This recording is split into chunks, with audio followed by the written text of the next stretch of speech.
দুপুরের অফিস টাইমে যে লাঞ্চের টাইমটা আমরা পেয়ে থাকি, আমরা অনেকেই আছি প্রকৃতি দেখতে সেই সময় স্বাচ্ছন্দ্য বোধ করি।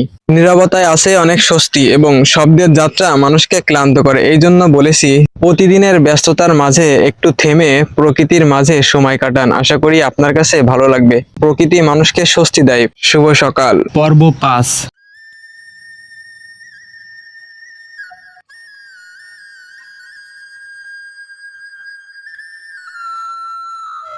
প্রকৃতি মানুষকে অনেক সুন্দর একটা মুহূর্ত উপভোগ করায়।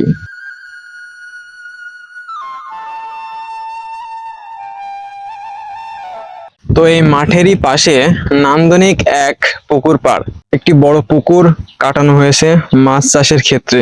সেই পুকুরের পাড়েই কিন্তু নারকেল গাছ আছে, আম গাছ আছে, মেহগনি গাছ আছে।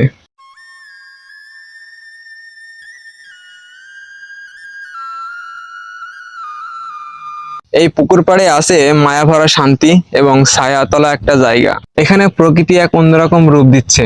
দুপুরের ক্লান্ত সময় দূর করতে প্রকৃতিকে সময় দিবেন, মনটা শান্ত হয়ে যাবে।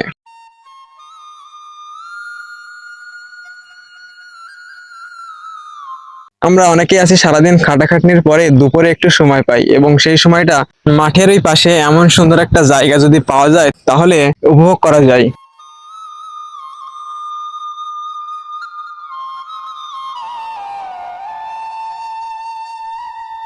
এমন জায়গায় শান্তি আছে, মাঠের বাতাস ছুটে আসে, আর সেই মাঠের বাতাস গায়ে লাগলে একটা আলাদা শান্তি লাগে।